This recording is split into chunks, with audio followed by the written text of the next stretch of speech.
Nous, on est dans le domaine social, dans le domaine des personnes en situation de handicap, les couches les plus défavorisées, bien les couches vulnérables. Parce que taille, damay wax ni tout le temps Abdoul Aziz Gueye c'est quelqu'un boo xam ni amul lu ñu ko mës a sollicité te taxawu ci. Parce que tey lu ñu mujj si wàllu domaine des sports parce que anecdote bi may joxe rek mooy suñu premier parce que ñun on a un club de sport bu ñuy wax andi Wakam Andi Basket. C'est-à-dire c'est le basket sur fauteuil roulant. C'est une activité sport boo xam ne dañ koy def au niveau du centre avec les personnes en situation de handicap képp xam na li sport di def ci yaramu nit. Donc suñu premier match on n'avait pas de maillot. On n'avait pas rien du tout mën naa la wax parce que dañu amoon suñu kii rek créé ne donc dañuy jouer. Mais ba ka Abdou Aziz Gueye yéegee xam ni ñun tey jii ñu ngi dem jouer ji mais amuñu maillot on n'a pas beaucoup de logistique dafa ñëw jàppale ñu jox ñu ay maillot jox ñu lu ñu regroupé moo tax c'est quelqu'un boo xam ni man tey au niveau des personnes en situation de handicap de Ouakam suñu doon def bu doon campagne bi bu doon élection yi fa lay yem man damay xam ni tey jii Abdou Aziz moo koy gagné parce que ñun on a quelque chose boo xam dafa nekk si ñun mooy reconnaissance parce que ñun ku ñu defal rek la ñu xam boo ñu yégee rek defal ñu fay la loolu donc mu nekk quelqu'un boo xam ni lépp lu ñu ko mën a solliciter muy ci wàllu transport logistique lépp daf ci taxaw am ci taxawaay bu am solo donc dañu ko koy wax di ko gërëmee di ko sant donc di wax waa Ouakam ni Abdou Aziz c'est quelqu'un de très généreux doo xam ni quelqu'un de très disponible récemment rek on a organisé une journée nationale des handicapés boo xam ne ñu ngi koy def pendant 4 ans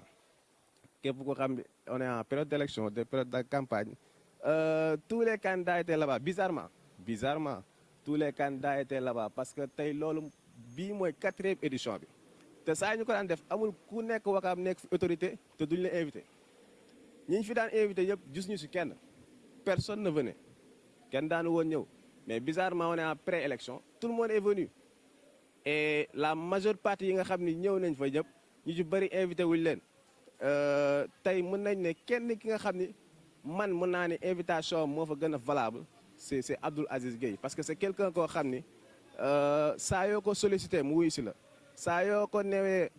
lii laa bëgg mu defal la ko saa yoo ne problème bi am naa ko mu taxaw si et une anecdote bu may wax rek mooy y a un jour boo xam ni dañu waroon def benn affaire on savait que tey buñ ko sollicité ça va se régler affaire boobu dina defaru mais dañoo amoon sax tey rus pour dem ci moom parce que on s'est dit que les gars arrêté benn instant nañu ko noppal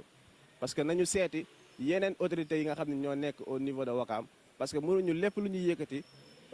dem ci Abdoul Aziz Gueye wax ko mu fajal ñu ko donc bu ñuy dem foofu chaque jour dafay xaw a am lu muy ndiru donc on s'est dit que on va laisser aller bii pas dañuy dem seeti ñeneen mais bizarrement pour wax dëgg rek taxawaay bi nga xam ne Abdoul Aziz Gueye vraiment mi ñu koy taxaw au niveau de notre club au niveau de notre centre rare na autorité bu ñu am fii au niveau de Ouakam mu ñu koy taxaw donc mooy quelqu'un de très social quelqu'un boo xam ni il est très généreux quelqu'un boo xam ni xam na lan la personne en situation de handicap di représenter parce que ñun tey tey dañoo bëgg a développer les personnes en situation de handicap c'est ça notre but c'est ça notre objectif boo gisee ñu créer un centre de réinsertion des personnes en situation de handicap centre ba ñi fa nekk ñëpp Ouakam lañu dëkk ñi fa nekk ñëpp ce sont des Ouakamois ñi fa nekk ñëpp Ouakam la ñuy yeewoo di fa xëy di fa liggéey di fa wàcc donc ëllëg que ñu leen di bàyyi ñu nekk ci mbedd bi di dem def des choses négatives des choses yoo xam ni ça sera nuisible à la société ñu jël leen di leen fa jàngal métier di leen réinsérer di leen wax ni ñuy def ba dimbali seen bopp dimbali seen waajur donc foofu la ñu am ku ko jàpp ñu jàpp la ku ko bàyyi ñun duñu wax ci yow dara donc di am mbégte di wax de la population di woo la jeunesse ñu jël seen responsabilité di ko wax ni la jeunesse na jël seen responsabilité dem parce que tey ndaw mooy développer réew ëllëg parce que tey ñun la c'est à notre tour ñun la jeunesse c'est à notre tour de choisir demain ce sera nos frères et nos sœurs te tey lu ñu war a bàyyil suñuy frères ak suñuy sœurs dafa war a nekk quelque chose de meilleur quelque chose de bon quelque chose boo xam ni ay liggéeykat la ñu war a teg ci dëkk bi parce que li may wax ni Abdoul Aziz Gueye tey référence la war a doon ci jeunesse parce que référence bi mooy dafay wane ni nit da nga war a jàng bu jàng jotee da nga war a liggéey bu liggéey jotee da nga war a tabax ay entreprise bu jotee da nga war a sukkali sa gox bu jotee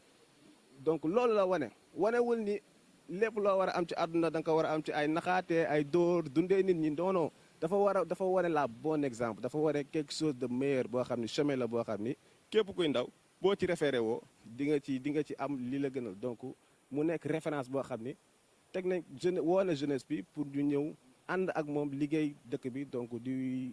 woo ndaw ñi ñëpp ñu ñëw ànd ak moom liggéey dëkk bi jël la bonne décision muy au soir du 23 janvier nga xam ni dañuy ànd ak moom dugg ci biir maire bi dénk ko suñu wakaam ba pare ànd ak moom liggéey wakaam incha allah jërë ngeen jëf